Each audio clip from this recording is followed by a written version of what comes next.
Parliament buildings as the legislative infrastructure was invaded by protesters.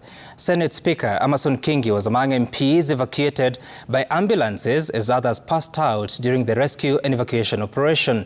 Seth Olale witnessed the dramatic happenings at Parliament buildings. Protesters enter Parliament buildings through the MP's canteen section 30 minutes after the controversial Finance Bill 2024 was passed by Parliament. MPs who had been trapped inside the chamber following protests outside Parliament buildings were caught unawares as they scampered for safety. As protesters closed in on the legislators, the MPs rushed towards Parliament's emergency exit.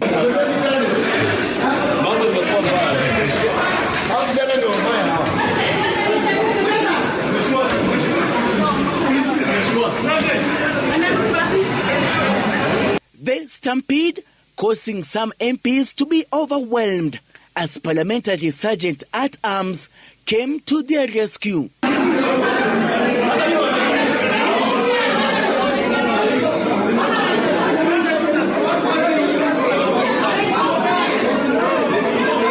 As protesters caused havoc inside various parliamentary buildings, the MPs were evacuated using a newly constructed tunnel that links the National Assembly and Senate chambers to Bunge Towers.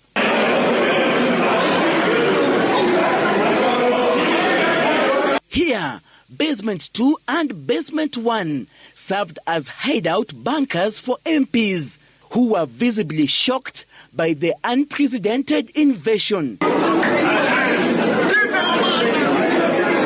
It took about an hour before the first evacuees were rescued, with Senate Speaker Amason Kingi whisked away in this ambulance.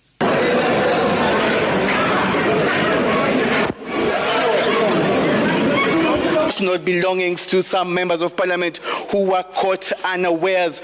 Right now, MPs have been evacuated from Parliament buildings. We saw the parliamentary leadership, including speakers from both houses of Parliament, being evacuated. Many more remained trapped in the basement area of Parliament buildings, eagerly waiting for expected help. Vehicles belonging to MPs were driven to safety in the basement area moments before protesters commenced the siege.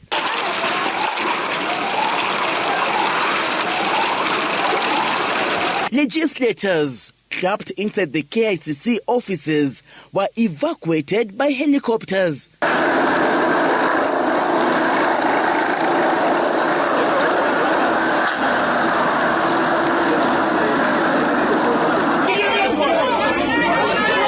The invasion into Parliament coming a few moments after Azimio-allied MPs walked out of Parliament in protest after the controversial Finance Bill sailed through Parliament.